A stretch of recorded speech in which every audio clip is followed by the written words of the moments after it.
What we want to do in this course is to help you understand how to properly understand the Bible, interpret the Bible, and apply it to your life. Now, we're going to do that by covering about 4 things. Number 1 is what I call the unification of the Bible storyline. What is the unification of the Bible storyline?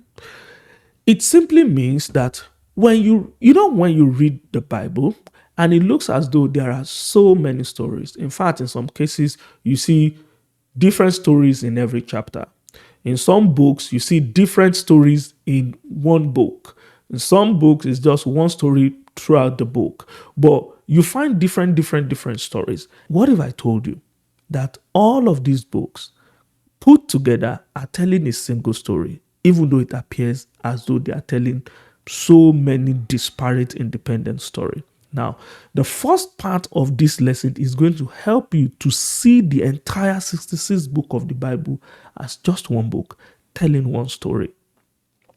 Number 2 is that we're going to be looking at the structural unity of the Bible.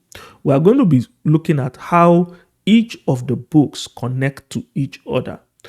What is this set of books trying to do, and what are these set of books trying to do, and how are those functions connected?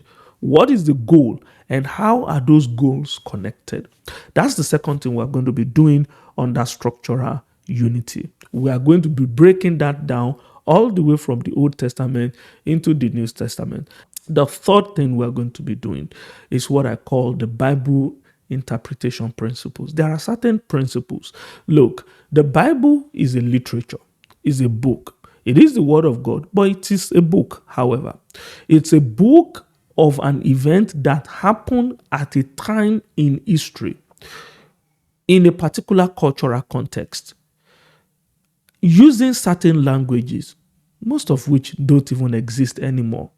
But there are principles for interpreting, making sense of the intent of the author, traveling back in time to make a sense of what was exactly going on in the mind of the writers.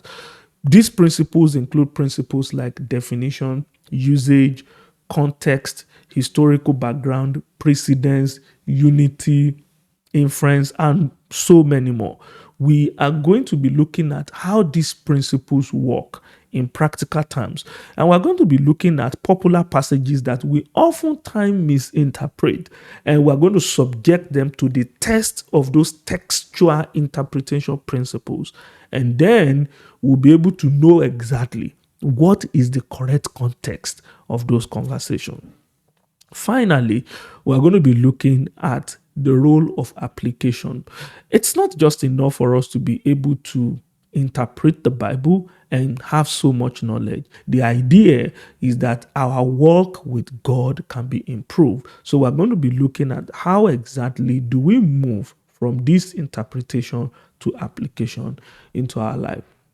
It is my pleasure to introduce you to this course again, Understanding the Bible. And I really hope that you will have a wonderful time studying it, just as I had a wonderful time preparing it.